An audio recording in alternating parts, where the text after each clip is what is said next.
میں ایک دن جامعہ میں آیا تو رات کا پچھلا پہر تھا اور لائٹیں بھی آف تھیں، تو مجھے قرآن پڑھنے کی مسجد کے ہال سے آواز آ رہی تھی، تو میں رک گیا اور جا کر کے دیکھا تو مجھے کچھ دکھائی نہ دیا۔ خیر میں نے لائٹیں جلائیں تو پھر بھی مجھے کوئی بچہ بیٹھا نظر نہ آیا جو قرآن پڑھ رہا ہو، لیکن جس سمت سے آواز آ رہی تھی میں اس سمت بڑھا تو میں جب آگے گیا تو دیکھا کہ ایک بچہ سویا ہوا قرآن پڑھ رہا ہے۔ ان کے تو خوابوں میں بھی قرآن ہوتا ہے، یہ تو جنت کی چڑیاں ہیں۔ آپ اگر مجھے پوچھیں کہ آپ نے اتنی عزتیں کیسے پائی ہیں تو میں آپ کو راز بتاؤں کہ یہ میری ماں کی دعائیں ہیں۔ میں آپ کو راز بتاؤں یہ میرے باپ کی سحری کے سجدوں میں بہنے والے آنسو ہیں۔ میں بتاؤں کہ یہ میرے اساتذہ کی شفقتیں ہیں، میرے مرشد کی نگاہ ناز ہے۔ لیکن میں آپ کو یہ راز آج بتانے لگا ہوں کہ آج اگر میں عزت کی اس مسند پہ بیٹھا ہوں تو میں نے طلباء کی خدمت کی ہے۔ جب یہ سوئے ہوئے ہوتے تھے تو میں ان کی لیٹرینیں صاف کیا کرتا تھا۔ آج اللہ نے مجھے ان بچوں کے قدموں کے صدقے سے عزتیں دی ہیں۔ یہ حافظ قرآن بچے، یہ طلباء، یہ اللہ کے مہمان ہیں۔ صحیح حدیث میں آتا ہے کہ طالب علم کے پاؤں تلے اللہ کے نوری فرشتے پر بچھاتے ہیں، جن پر رحمتیں اترتی ہیں، جن کے نیچے فرشتے بھی پر بچھا رہے ہیں۔ تم نے ان پہ بم گرائے اور انسانیت خاموش ہے۔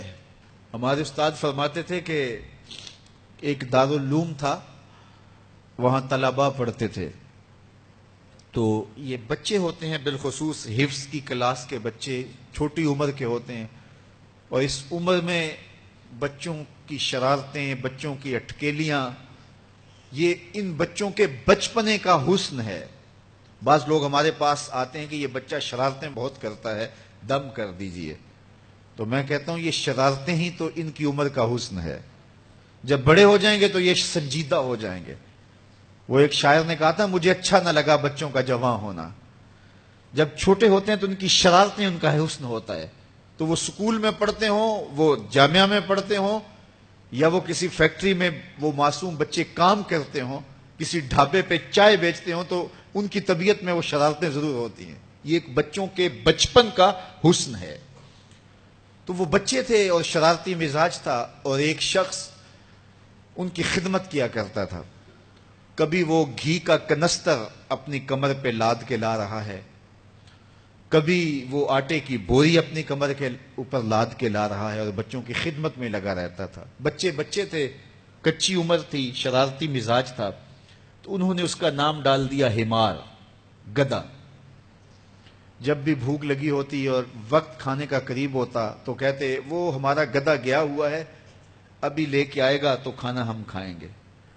تو آپس میں انہوں نے اس شخص کا نام جو ان کا خدمت گزار تھا گدھا رکھ دیا۔